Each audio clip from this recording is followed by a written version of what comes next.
විසාට් තරඟාවලිය ආරම්භ කළේ යුරෝපයේ විශාලතම මායා පාසල් 3 වන හොග්වර්ට්ස්, වෝපැටෝන් සහ ඩර්ම්ස්ට්‍රෑන්ග් අතර මායාමය සහයෝගීතාවය සහ මිත්‍රත්වය වර්ධනය කරන්නයි.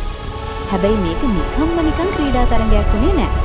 මෙහි තිබුණු අතිශය භයානක අභියෝග නිසාම තරඟකරුවන් මිය යාම සාමාන්‍ය දෙයක් බවට පත් වුණා.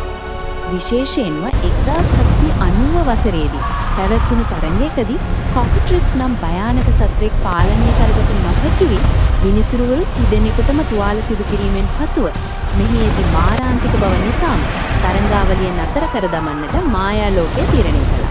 නමුත් වසර 100 ගණනකට පසු මායා අමාත්‍යාංශයේ department of international magical cooperation අංශයට නැවතත් අවශ්‍ය වුණා ලෝකයේ අනෙත් මායා පාසල් සමග තිබෙන සබඳතා අලුත් කරගන්න. ඊ වෙනුවෙන් ඩම්බල්ඩෝ ඇතුළු පිරිසගේ දැඩි අනුමැතිය සහ අධීක්ෂණය යටතේ මීට වඩා ආරක්ෂිත නීති රීති පද්ධතියක් සමගින් 1994 වසරේදී මේ ඓතිහාසික තරඟාවලිය නැවත පණ ගැන්වුණා. හැබැයි මේ සාමකාමී ආරම්භය ඇතුලේ ලෝඩ් වෝල්ඩිමෝට් Tamanගේ වාසිය වෙනුවෙන් රහස්‍යගත සැලසුමක් සකස් කරලා තිබුණා.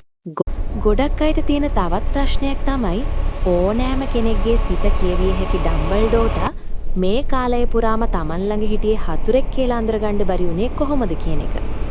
ඇත්තටම ඩම්බල්ඩෝ රැවටුණාට වඩා මෙතනදි සිදු වුණේ විශ්වාසයේ ආයුධයක් කරගත්තු රඟපෑමක්. මූඩි කියන්නේ ඩම්බල්ඩෝගේ පරණ මිතුරෙක් වගේම විශ්වාසවන්තම ඕර කෙනෙක්.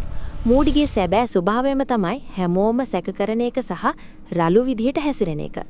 ඉතින් බාටි ක්‍රවුච් ජූනියර් ඒ රළු හැසිරීම් ඉතා නිවැරදිව අනුකරණය කළ නිසා ඩම්බල්ඩෝ ඒව දෙක්කේ තමන්ගේ පරණ මිතුරාගේ සාමාන්‍ය ගතිගුණ විදිහටයි. අනෙක් ප්‍රධාන හේතුව තමයි පොලිජූස් පෝෂන් බෝතලය. මූඩි කියන්නේ සතුරන් තමන්ට වස්ස දෙයි කියලා බයට හැම විටම තමන්ගේම බෝතලයකින් පමණක් වතුර බොන කෙනෙක්.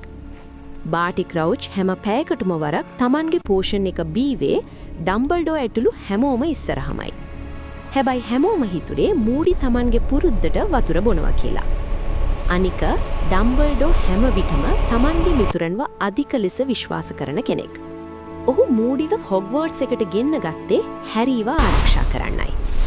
හොඳම ආරක්ෂකයා විදියට ගෙන්න ගත්ත කෙනාම හැරීව මරන්න ප්ලෑන් කරයි කියලා ඩම්බල්ඩෝට හිතුනේ නැහැ.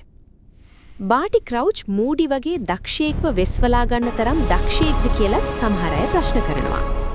බාටි ක්‍රවුච් ජූනියර් කියන්නේ සාමාන්‍ය මායාකාරයෙක් නෙවෙයි.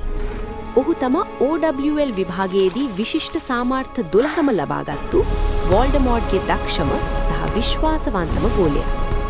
මූඩිව වෙස්වලා ගන්න කලින් ඔහු සැබෑ මූඩිව අල්ලගෙන සිර කරගෙන හිටියා.